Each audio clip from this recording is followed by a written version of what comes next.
let's look a little bit at specifically how meditation might help anybody become a happier, more compassionate person, according to, say, the ideals of Buddhism, which seem to me to be very sensible ideals. Very few people would disagree with the idea of the value of being compassionate and having a serene equanimity in one's approach to life.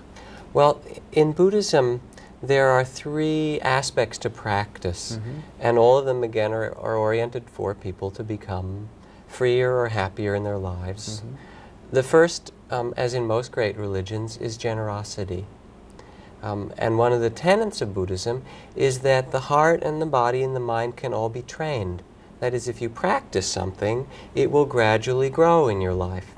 If you practice being irritable and annoyed and angry all the time, that gets to be your habit, and after a while someone does something and you get irritated very easily.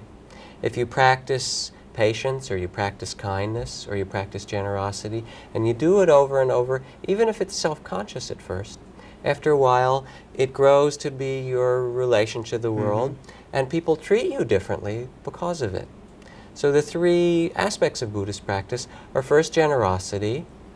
The second training is that of ethics or virtue, where you try to speak and act in ways that don't harm other people.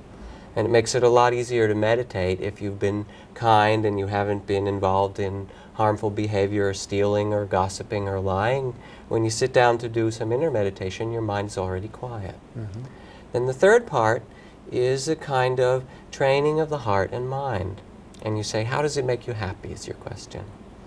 Well, I think partially you've answered that by saying, in effect, that meditation all by itself isn't really enough. That's correct. The meditation really fits in a whole framework of living a life that's conscious.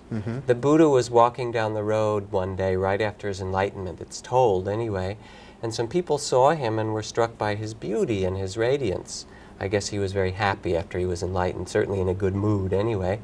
And they said, what are you? Are you some kind of an angel or a deva? And he said, no. Well, are you a wizard or a magician? He said, no. Well, are you some kind of a god? No. Are you a man? No, he replied. Well, what are you then?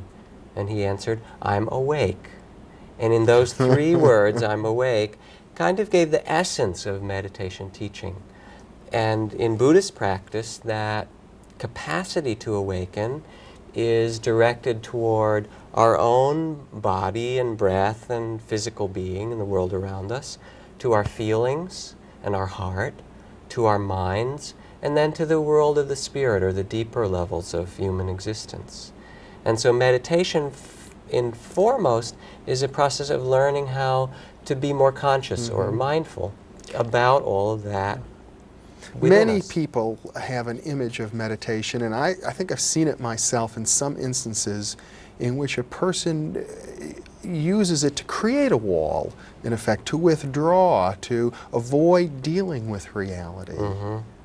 It's a very important question, because it's been confused that way, and because certain kinds of meditation practices, Buddhist or Jewish, mystical, or Hindu, or Christian, many of them are done in remote monasteries and remove yourself from the world.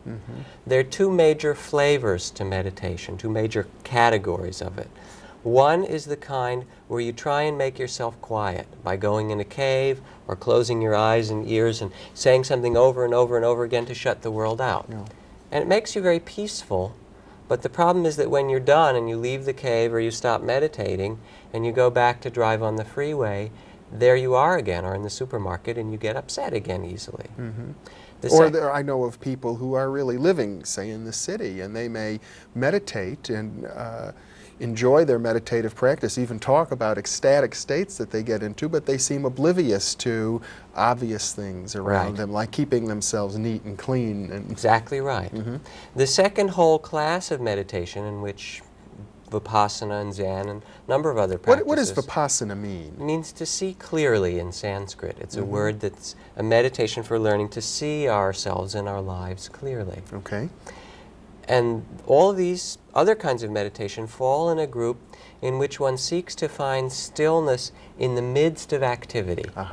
So that you look for stillness not by shutting the world out, but by finding a centeredness or an ease or a peacefulness, even though you're hearing and seeing and smelling and tasting. And that's a kind of practice that you can do when driving or speaking with someone. In other words, you might be meditating right now. I might be meditating right now if I was any good at it anyway. That's right. Now, there's another part of your question which is interesting, because many people have used meditation as a kind of escape. And anything can be used as an escape. Television can be used as an escape. Eating can be used as an escape. Meditation has also been used or misused in that way. You meditate a lot and try and get rid of your troubles by escaping. There's a teaching in Buddhism called the near enemies, which is relevant to this. It says that the near enemy to love is attachment. The near enemy to compassion is pity. And the near enemy to equanimity is indifference. Let me take just one of those to illustrate it. Equanimity, because it's so important. Many people think that if you become meditative, you'll become passive, like a jellyfish, and you don't care. Who cares? It doesn't matter. Sort of from the hippie days, it's, well, if it happens, it's okay. If it doesn't, I can change jobs, try a new wife, a new relationship. Do your thing. It's all impermanent. It's all passing show. That's indifference. It's a non-caring. It's a withdrawal from the world. True equanimity, which is taught in meditation, is a kind of balance in which you let the world come in which you engage in the world and find an ability to be with the world without fear. And meditation helps one through centering with the breath, getting quiet in the body, and then opening to what's inside to learn a kind of fearlessness or openness. In other words, if we act indifferent, or if we feel indifferent or withdrawn or have a cold feeling towards the world around us, it may be fear that it's the Very often fear, and in fact it's the opposite of meditation. One of the key things in meditation that people learn, and this is why it's helpful in their lives, is they learn how to sit and be with all the kinds of things within them, things that otherwise might be difficult. Some people are afraid of boredom. Some are compulsively eating because they're lonely or they're hungry for love, but it comes out through food. Some people are afraid of just of being quiet, of being still, all kinds of things. Or past things that arise in their mind that they keep themselves busy not to think about, guilt and so forth. Ultimately, I suppose, in meditation, a person is confronting themselves. That's correct. That's exactly right. And in doing that, you can learn to relate with kindness, with love, with more awareness than if you don't look inside. It's actually kind of practical. Most of the people I know who've developed somewhat in meditation can play tennis with more concentration, can be with another person more fully, because they've trained themselves to be more present and a bit more open.